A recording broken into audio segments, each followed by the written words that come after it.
The Travel Transformation Podcast is proud to be partnered with Give the Goodness Global, an amazing global outreach project helping families in need all over Southeast Asia and beyond. Please check them out at Instagram.com/Give the Goodness Global today. And now on to the podcast episode.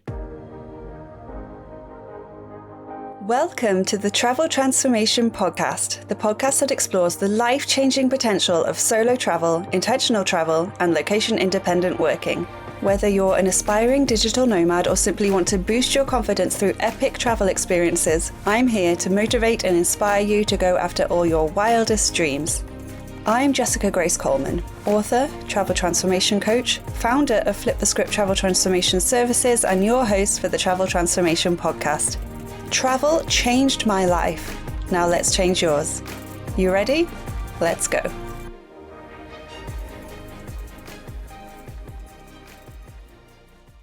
Welcome to the Travel Transformation Podcast. I'm your host, Jessica Grace Coleman, and today I have a special guest, Rosie Milsom. She is a self-worth and success mindset coach who helps women heal their relationship with themselves, know their worth, and feel good enough in love and work so they can create a life they truly enjoy. I met Rosie a couple of weeks ago when we both went to a business conference in London called Expert Empires, and she actually lives just down the road from my childhood home in Stafford, so it was really cool to meet her. I love the work she does. I think it really goes well with the whole travel coaching thing. We both talk a lot about confidence, self-worth, believing that you deserve happiness and that you deserve to go traveling and that you're capable of going traveling. All that good stuff. We talk about the services she offers, the course that's coming out, how we can really start digging down and getting deeper into the reason why we don't feel that we're worthy of success or happiness or whatever it might be. But we also talk about how it relates to travel and talk a little bit about her favorite travel spots as well. So let's get straight to the interview.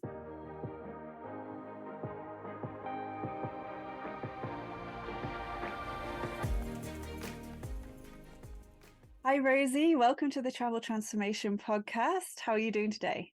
Hi, Jessica. Yeah, I'm great. Thank you. Thanks so much for having me. Really pleased to be here. No problem. It's nice to have you on here. So for our listeners, can you just give me a little bit of background info on you, what you do, and where you're from? Yeah, sure. So my name's Rosie Milsom. I live in Stafford in the UK, and I'm a women's self-worth and success coach. So I essentially work with women to help them know their worth, feel good enough so that they can create the career or the love and relationships or just the identity they deserve, that they feel good and worthy about. I love that. I think it's so important. It's such an important sort of foundation for everything we do, but it's something that we don't really sort of think about that much or think that we can really work on, or, it's not always something that immediately comes to mind as something that would help us, but I mean, it would help every aspect of our life. So yeah, literally, I literally did a post about it yesterday about how self-worth is at like the core of everything. And I think when I first trained to become a coach, I think I thought I was going to be like more of a career and purpose coach, and I do that within my work. One of my courses is about people finding like their identity and their purpose, but with the clients that started coming to me, even though they were dealing with different kind of issues, like some of them would be struggling to find like lasting love or like find their soulmate, and some of them just like didn't really like themselves, or were struggling to progress in their career. No matter what their issue was, it all came down to the fact that they didn't feel good enough, and that they didn't have this like sense of self-worth. And it literally affects every part of your life. The decisions that you make for yourself, how you present yourself, it affects like career success and it affects like your income, the way that you deal with money. It affects like the kind of love that you expect and attract. It's what you feel worthy and deserving of. Is that like the core root of your relationship with your family, with your friends? Like it really does affect every single area of your life. And you might be good in one, you might be feeling like happy and confident at work, say, but struggle in love, and I think there's also this sense that people have this idea of what low self-worth means or like looks like. And you can be a confident person and have kind of low self-worth. It doesn't necessarily come hand in hand. But you're right. I think people just kind of think, oh, well, having a high sense of self-worth is like a nice to have, but is it really that important? But when you dig into the root of, yeah. Yeah, definitely. And it's one of those things that you might not even realize it's happening. Like if you don't have a high sense of self-worth, or if you don't truly believe that you deserve something, then it will stop you from like going after that promotion or that asking for that raise. Or Yeah. like if you wanted to start your own business, but you just didn't have the confidence and you just thought, oh, well, everyone thinks like that. Like, Yeah. it's not for them, but it's coming from a place of you don't actually think you deserve it. And it's not until you start Yeah. working on that you actually realize That you how realise, much, how much you're holding yourself back by not addressing it. So I think it's so important to think about. Yeah. I just want to point out that are you from Stafford or do you just live here? Yes and no. So I was born in, it's one of those, weird ones. I've lived in the Staffordshire area for the majority of my life. I was born in London, lived in Cambridge for a few years. I lived in Bedford when I was there at university. But yeah, I've been kind of Staffordshire based now since like 2006. Nice. So yeah. For listeners who don't know, I'm from Stafford, well, from a little village near Stafford called Little Hayward. And I have a couple of friends who are into like the whole entrepreneurship thing and like having their own business, but I hardly ever meet anyone from Stafford. And we went to an event together, a business event in London the other week. And I saw your post on the Facebook group and like saying, I'm from Stafford. And I was like, oh my God, there's another one. Amazing. There's another one. Especially another coach. So I was just like, yay. So yeah, we met up. And it led to this. So that's just really cool. Just wanted to point that out.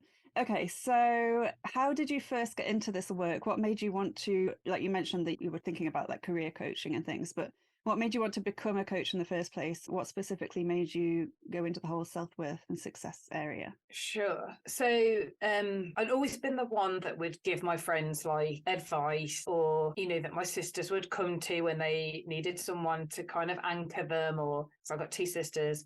So I always kind of officially coach people. And I had a sense that that was what I enjoyed doing because I started in my other life. I'm a fundraiser. I work in the fundraising sector.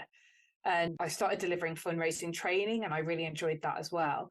How I actually came across, really moved into coaching was coming up to, 9 years ago now. My husband and I started trying for children. Didn't happen for us. We went through a number of rounds of IVF, and it was really difficult. And I did absolutely everything that I could do on the physical side to make it work, and none of it was working. So I kind of thought, okay, well, what do I need to look at next? So then I was like, well, maybe I need to look kind of a bit more internally. So I started discovering the world of like mindset and how you can use that to go through the challenges that you're going through, but also look at things differently and change what you're attracting to yourself. And obviously going through a fertility journey like that did affect my sense of self-worth. It did make me wonder what I'd done, deserved it, why was it so easy for everybody else? And so through doing that mindset work, I came across other coaches online and started to see what they wanted to do. And I started to delve into who I was, self-discovery work, and the things that were coming out as my like strengths and values were things like perspective and kindness, spirituality and helping others, personal growth. They're all really, and they're obviously really linked to coaching. And then I did this like purpose course. It just kind of reaffirmed I was already on that path, thinking this is where I want to go, but I think I just needed that like I needed to go through the process. And it came out and I was like, yeah, I want to be a coach. So I found the coaching that spoke to me. Studied, launched my business in May of last year, end of May last year, and started working with clients. And as I say, when I first started, I thought it was going to be like working on people's confidence to go, specifically perhaps for their career or what have you. But as the reason I kind of moved into self-worth was because the clients that I was attracting or that I was working with, it was through transforming their relationship with themselves and how they saw themselves, essentially their self-worth, that was getting them those results. And I enjoyed working with people about their self-worth across different aspects. I didn't want to just work with people who were trying to find love and couldn't, although I really enjoyed that. I also wanted to work with women who are struggling to put in boundaries or make decisions or, move forward in their career, or who have lost their sense of self, or, are settling for a life that just isn't making them happy. And you touched on that before, that people kind of just assume, this is the way life is because they look around at their friends, their loved ones, and they see everyone having the same issue, not enough time for yourself, not being able to set boundaries, having like relationships that are just kind of mediocre, and they just go, well, this is just how life is. And I want people to know that that isn't how life is. Like, you're supposed to thrive and be happy and have a healthy relationship with yourself and with other people, and you're supposed to feel like you're doing what you're meant to do, and that isn't just something that's for the privileged few, or that is something completing a life game, isn't it? It's like, are you absolutely going to smash it? Are you going to treat life like a game that you're trying to win, or are you just going to just survive and just get by? And I just think there's so much more than that. And if I can help, women or whoever, follows my post or whatever, to see themselves and their lives differently, then yeah, that's a huge sense of purpose and fulfillment for me. Yeah, I love that. And you're so right. So many people just sort of coast through life or just exist or just struggle because they think that's how it is. Yeah. And there's so much more out there if you really start digging deep and, like you say, starting with yourself. And I think a lot of people kind of shy away from that because they think that that's maybe selfish. Like if they've got a family or something, they always want to help other people first. But it's the cliche of the being in the plane and having the oxygen things come down and put yours on first. And but it's so true. Like, but I think maybe some people get put off by that because they, like you say, they think I don't have time. I shouldn't be. I can't justify. Selfish. I get told. Yeah. My clients say that all the time. Especially if they've got kids, there are other people, there are other priorities. I need to put these people first. I need to make decisions based on these people. But the thing is, there's something that I'm going through with one particular client at the moment, is that if you're not making decisions that are based on your own happiness, that's going to come out sooner or later. And the thing is, you're only teaching your children or either those around you that you come last, and then that's what they're going to do, and they're going to sacrifice it. And it's not about like choosing your happiness over everybody else's. It's just saying, if you look after yourself and you are satisfied and fulfilled, that is going to go out to the whole of your life. That's going to improve your quality of life in all areas, because you're going to be happier in your relationships. You're going to, feel less resentful. You're going to make the impact that you were here to do. You're going to do the things that you were meant to do that make sense for you to do. And, that kind of resentment or unhappiness you feel, obviously you kind of, pass on necessarily, but people can sense that. And like I say, it's not about being a difference, I think, between being selfish, which some people see it as, and just actually making decisions that do benefit everyone. And there's also a difference between selflessness and just like destroying yourself from the inside. Mm-hmm. Yeah, and I also think there's just like a general ripple effect. Like, if you're walking down the street and you're in a bad mood and someone gives you like a genuine smile, and especially in England when we don't really, make eye contact and stuff a lot of the time, like that can like change your mood like in an instant. And if you're happy and, if you've got kids or family or friends or whatever, and they see you being happy, then they'll more likely be happy or be happier around you, feel easier around you. And like even that on itself is like a huge thing that can affect other people without you really knowing it. So starting with yourself is always a good thing. Yeah. You mentioned there that you sort of help people with lots of different things. And I said how people might not know that they need this. So how do you actually get clients? Is it just a case of putting content out there and people will resonate with it and then contact you? Or how does it work when there are so many different aspects to what you do and people might not even know they need it?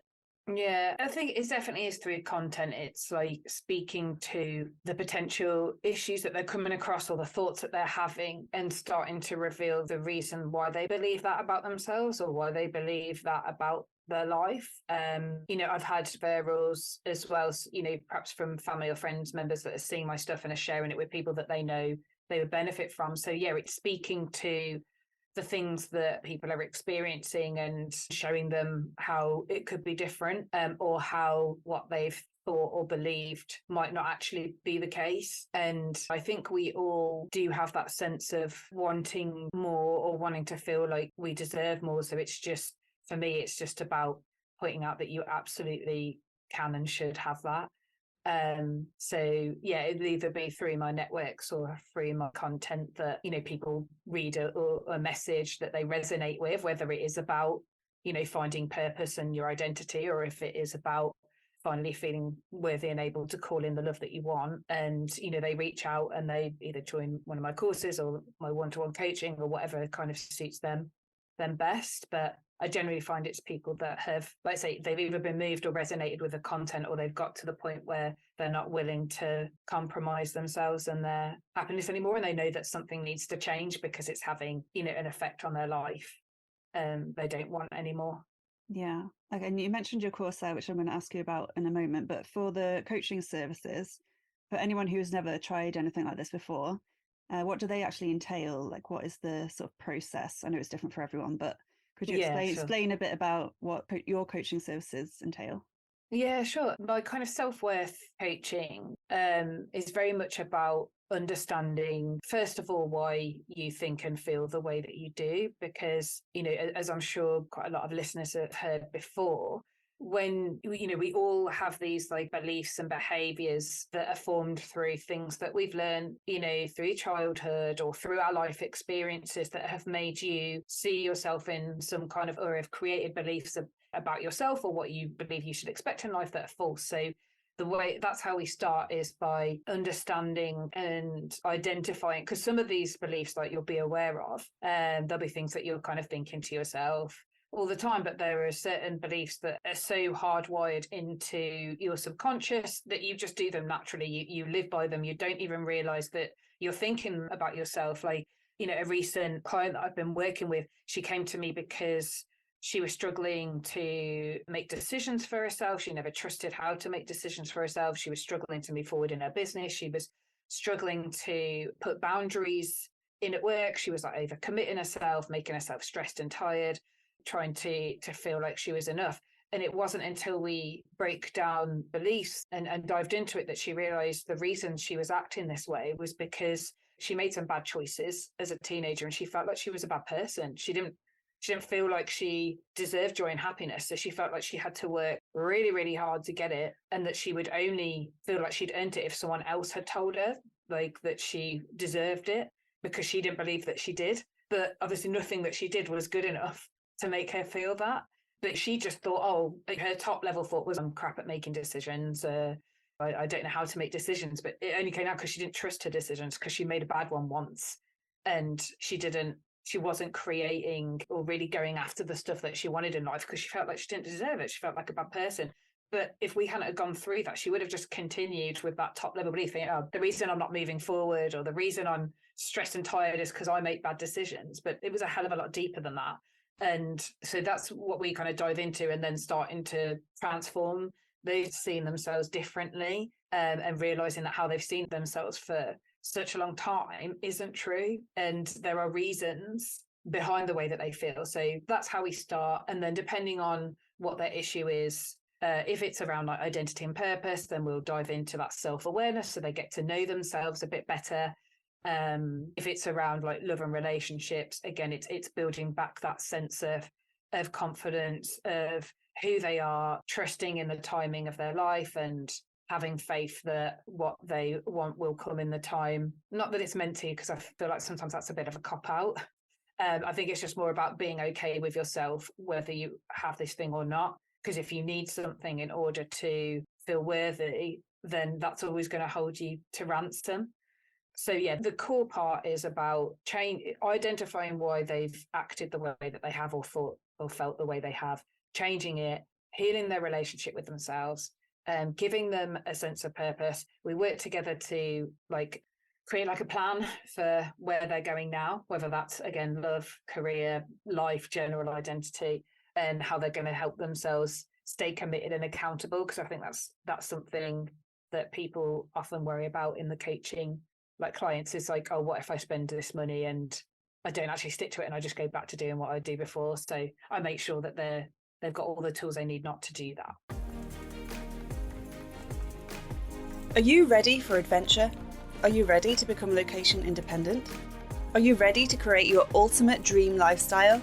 Then I have just the thing for you. The Flip the Script Academy with me, Jessica Grace Coleman. My online academy, which is bursting with life-changing courses and resources, is for anyone who feels stuck in life, wants to make a change, would like more meaning and purpose in their life, wants to shake things up, especially after the pandemic, Wants to start or grow a business or side hustle they can run from the road?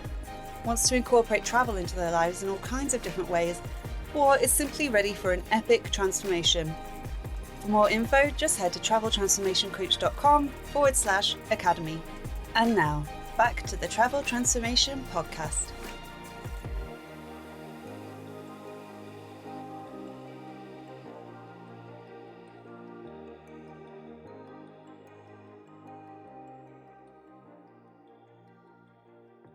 Accountability is so important. I find I need it in so many areas of my life because otherwise I just won't do anything.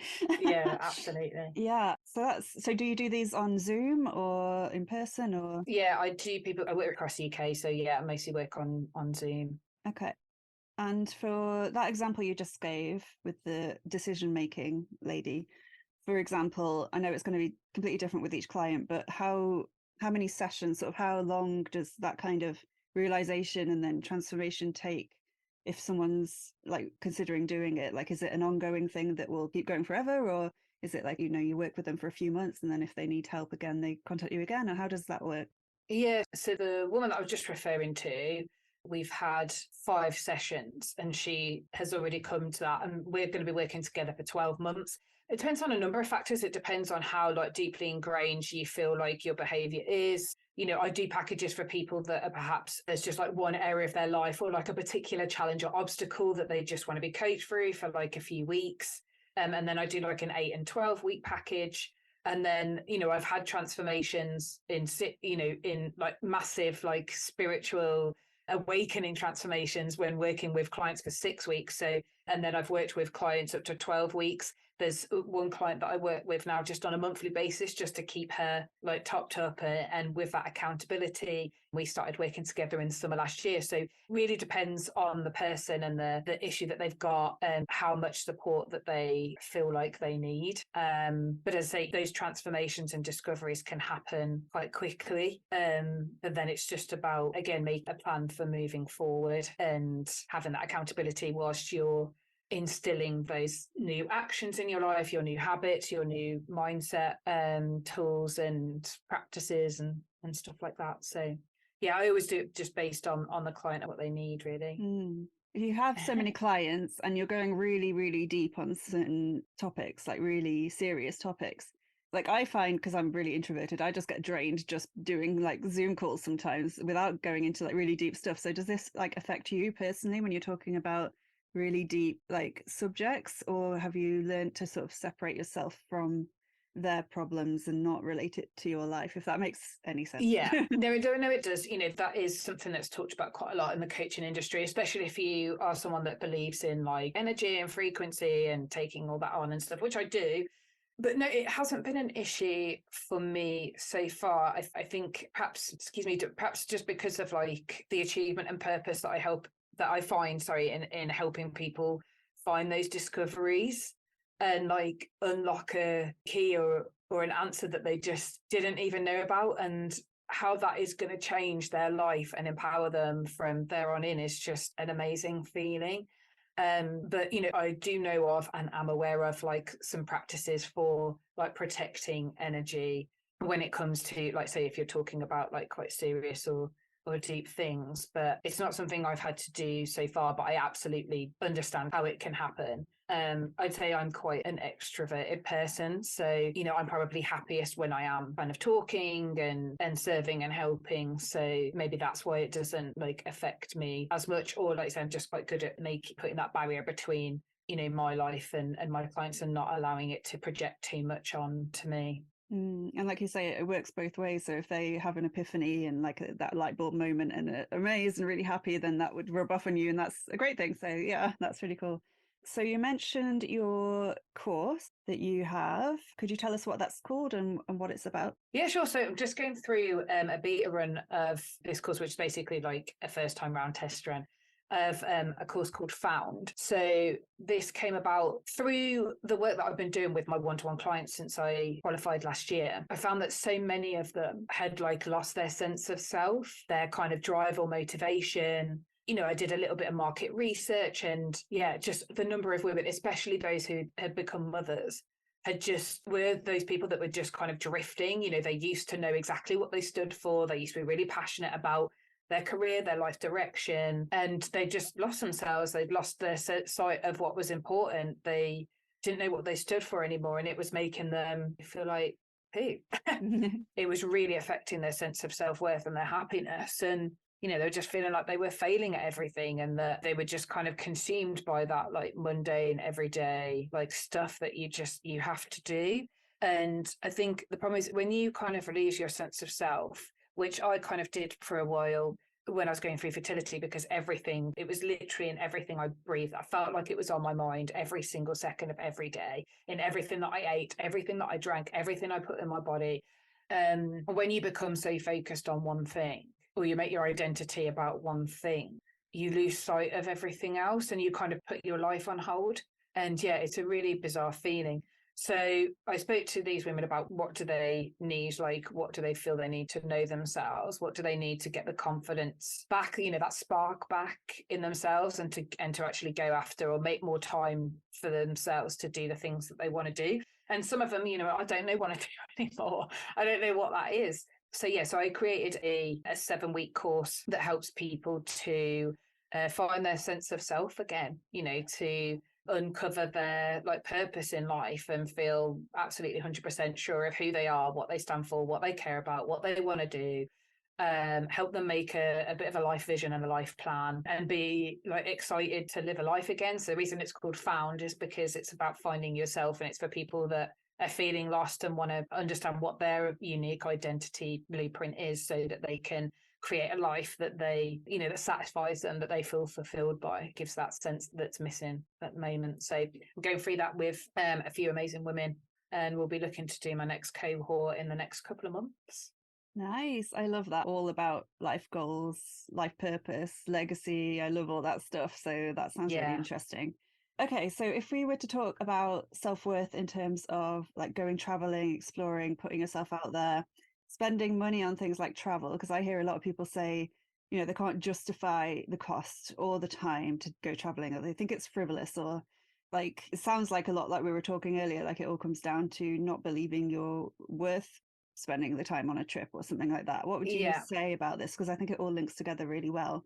What would you say 100%. to someone who is thinking in that way, or like wants to go traveling but got some issues over putting themselves out there, and especially if it's solo traveling or something? Yeah, I think it's getting to the root of what are the excuses you're telling yourself and what are the real reasons behind that. Because again, I think the story that was sold is you do this, you make decisions based on this, you go to school, you get a job, you do this, you don't just up and leave and sell your house and go traveling, or you don't just kind of go solo traveling around the world. But we don't all need to live to this like same archaic life description.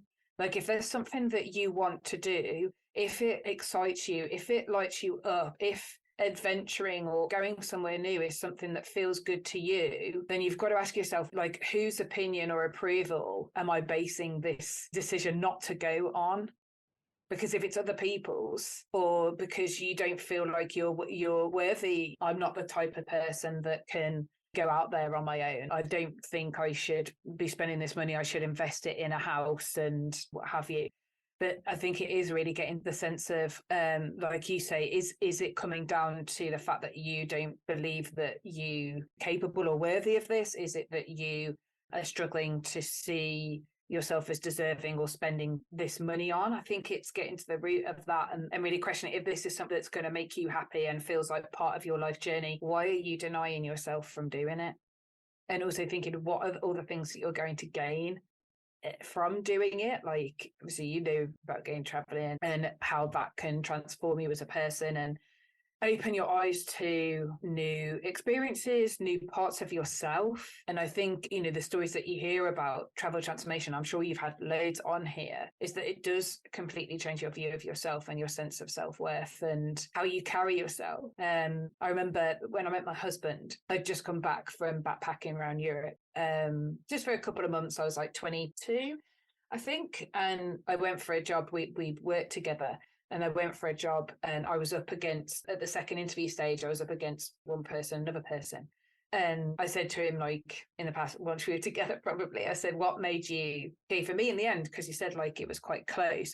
And he was like, when he said it was the way that you carried yourself, especially when you speak about having gone traveling, you had this sense of someone who'd like been somewhere and seen things, and like it had given you like that level of confidence. And I think that having that level of independence and exploration into yourself and moving yourself outside of your comfort zone, and it does show up in who you are afterwards. So yeah, sorry, I probably went off on a bit of a tangent, but yeah, I think it's just, if you're stopping yourself, if you're not doing it, yes, there are the logical, sensible, I say that with quote marks, reasons why you're stopping yourself. But really, if you were to dig a little bit deeper, there's probably something more in there, because anyone can get over those logical things. It's about whether or not you love yourself and believe in yourself enough that you can go on this path that perhaps that is a little less traveled. I love that. Pun intended.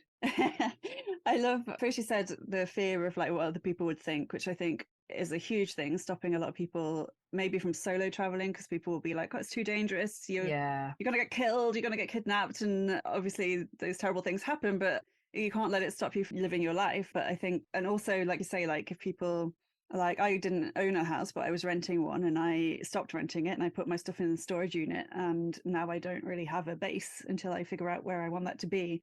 And I think a lot of people would love to do that, but it's the fear of what their family would say or their friends would say. They'd be like, are you crazy? Like, what are you doing? Like, you're just becoming like a traveling hippie or something. Like, some people see it that way, as like it's not a viable life choice for someone maybe over 30 or something. It's like definitely the fear of what other people would think. And also, I love the example you gave with the job, because I think another thing that stops people going, especially as they're getting older, is if they're still working for other people, they want a career break or something, they worry that that gap on their CV, people will see that and be like, don't know about hiring this one. But you made such a great point that it completely changed the way you carried yourself, like boosted your confidence. And I'm all about using travel to boost your confidence. That's like my whole thing.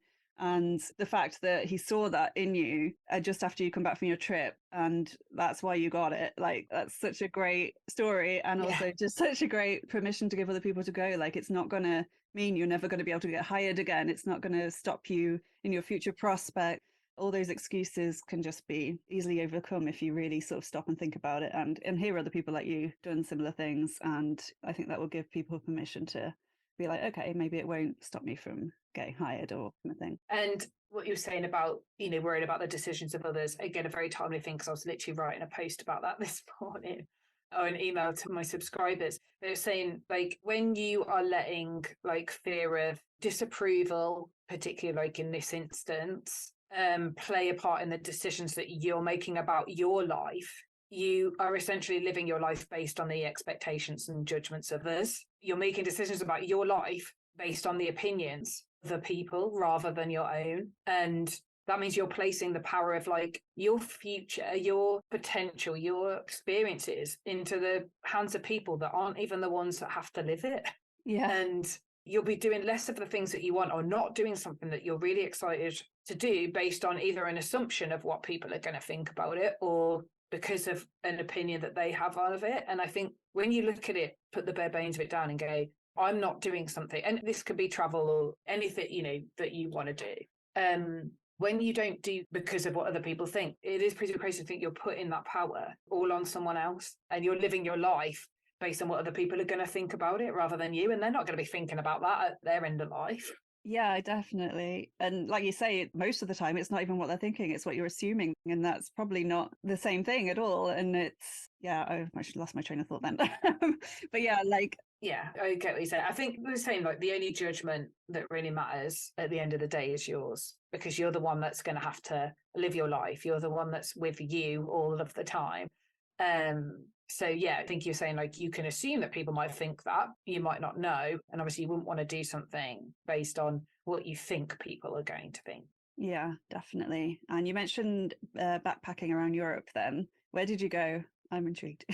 So yeah, we went all over. So we started in Holland. So we went to Rotterdam and Amsterdam, and then we went over to Germany. So we went Hamburg and Berlin. And we were in Berlin when the 2006 World Cup started. So we watched like the first match at Brandenburg Gate, like they shut like the road. That was like a real experience because Germany were hosting that. And then we went to Prague, Budapest, Vienna, and then we spent 2.5 weeks around Italy. So like going to Venice and Genoa and Rome and Florence, Naples. And then we went up to Switzerland, and then we came down and did like the south of France. So like Nice and Toulon and Béziers. And then we went down to Barcelona, just one stop in Spain. And then we came back through France, so Limoges and Paris, and then flew back home from there. Very nice. You've packed a lot in. That's that's good. Yeah.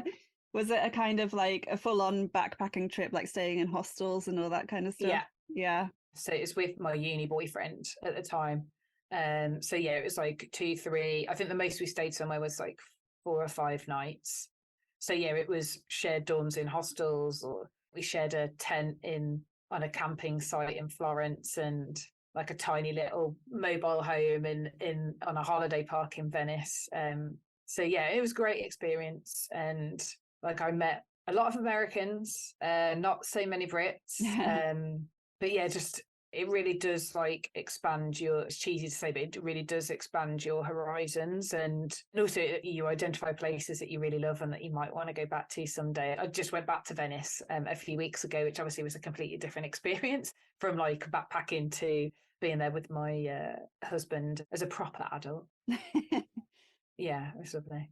Nice. And I asked you what your 3 favorite places to travel to were, and you said Mexico, Parga, and Lake Como. So what's so special about these places?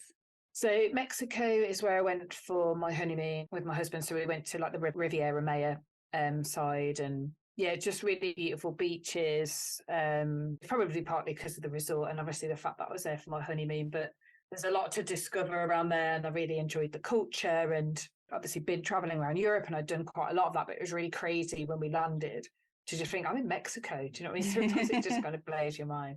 So I was tossing up between Parga and Skiathos, because my husband and I, we really love Greece, and we've been like out of the last like 8 or so times we've been abroad. I don't know, probably Italy's up there as well, but it's definitely tossed between Greece and Italy. We've been there a lot. We've been to Corfu, we've been to Crete, we've been to Parga, been to Skiathos, and Parga's just a really beautiful Greek town. Again, we just had a really lovely time. It's on the mainland, but it's very much an island vibe, and they've got lots of colourful houses on the harbour. They've got like a Venetian castle, so it's almost like a part Greek, part Venetian style, and just lots of really nice restaurants. And it's one of those that's like big enough for you to walk around and explore, but not so big that it's, I think one of the things that we really like to feel like is like that we're in Greece, because I think when we went to Crete, we stayed in a Greek village up on a hill called Koutalafari, which again was very kind of Greek, which was lovely. But then we went down into Hersonissos, and it was like banging music at the beach, and you wouldn't have necessarily known that you were in Greece. You could have been in any abroad town. So we quite enjoyed that sense of authenticity, that still has enough going on. But yeah, we just had a really beautiful week in Parga, and again, the sea was gorgeous, and yeah, just lots of really great memories. And then Lake Como, we went there last year, and as beautiful as you think it will be and more. We stayed in an amazing Airbnb property that had a view over the lake. We stayed in Bellagio, and again, my husband and I would joke that we have a very specific love of certain types of towns where there's like terracotta roofs and different coloured buildings, and that's very much like Lake Como, and Skiathos has an element of that. Venice has an element of that. We went to Lisbon last year, and that very much has that kind of vibe as well. So yeah, that was the reason that I put those down. Nice. I might have to ask you which Airbnb you had at Lake Como, because I'm a huge lake fan, and I just, yeah, it's overlooking the lake, and yeah, I can just sit there and on my laptop. Like, that sounds amazing to me. Like, yeah, one of my places I want to go and work from. Nice. Okay, so just before we go, 2 last quick questions. Please, can you let our listeners know where they can find you online and how they can learn more about your services? And I believe you have a free guide, a free challenge. Yes, yeah, I've got a free guide they can get either via my website or via, best place to find me is probably on Instagram or TikTok. So on Instagram, I'm there as Rosie Milsom _coaching, or if you type in Rosie Milsom coaching, hopefully I'll come up.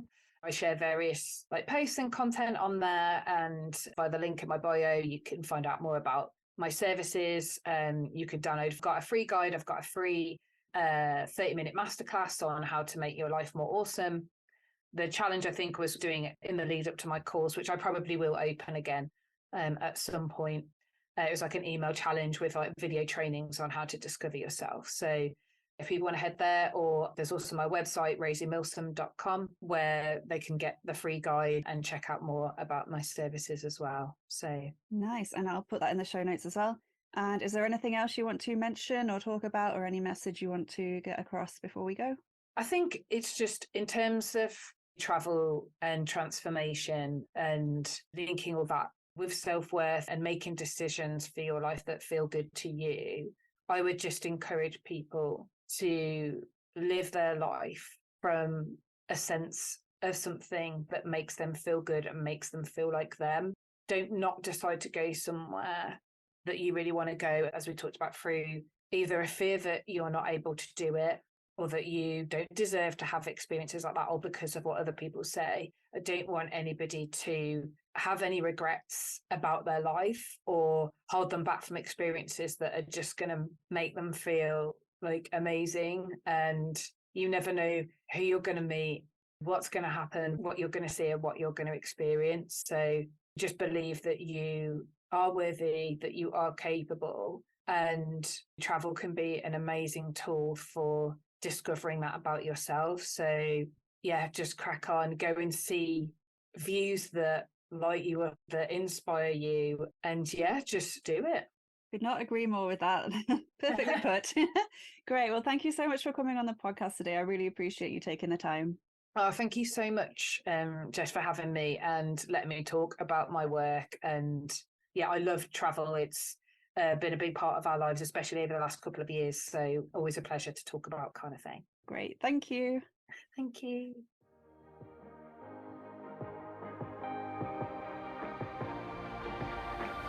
Thank you for listening to this episode of the Travel Transformation Podcast with me, Jessica Grace Coleman. If you enjoyed this episode, please rate and review, and spread the word if you have friends or family who also want to transform through travel. For a chance of winning one of my books in ebook form, please review this podcast on Apple Podcasts and send a screenshot or just your name to info@traveltransformationcoach.com or at traveltransformationcoach on Instagram. I'll be picking a new winner each month, and you can choose between any of my non-fiction titles, including Write Your Life, Write Your Year, and Intentional Travel Transformation. You can find out more about me at traveltransformationcoach.com, where you can also get your free travel transformation guide. And until next time, I'll catch you on the flip side. Bye.